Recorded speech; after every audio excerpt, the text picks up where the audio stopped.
ಶರತ್, ನಿಮಗೆ ನನ್ನ ಮೇಲೆ ತುಂಬ ಕೋಪ ಇದೆ ಅಂತ ನನಗೆ ಚೆನ್ನಾಗಿ ಗೊತ್ತಿದೆ.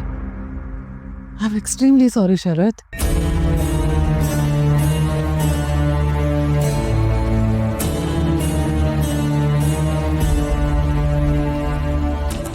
ಶರತ್, ಆಗಿದ್ದಾಯ್ತು, just leave it there.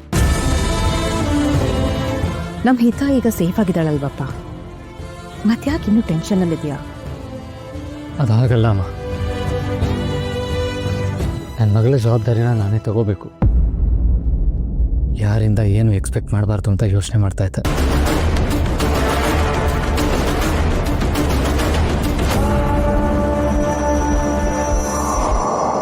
Sharath, I am sorry.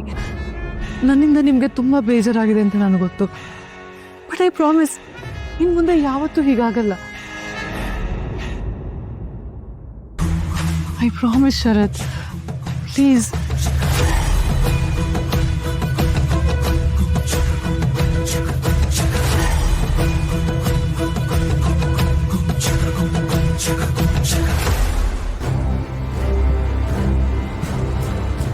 ಶರತ್, ಇವತ್ತು ಆ ಘಟನೆ ನಡೀಬಾರ್ದಾಗಿತ್ತು. It was very unfortunate. But ನೀನು ಅದನ್ನೇ ಮನಸ್ಸಿನಲ್ಲಿಟ್ಕೊಂಡು ಮಾಯಾನ ಈ ರೀತಿ ದೂರ ಮಾಡ್ತಿರೋದು ಸರಿ ಅಲ್ಲಪ್ಪ.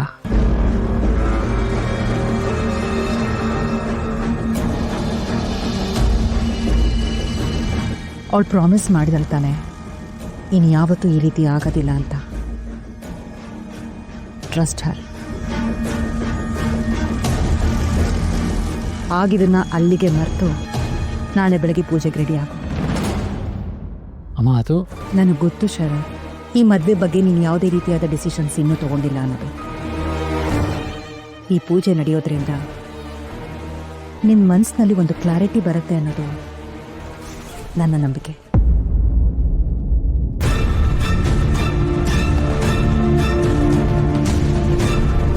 ನಾಳೆ ಬೆಳಗ್ಗೆ ಪೂಜೆಗೆ ರೆಡಿ ಆಗಪ್ಪ.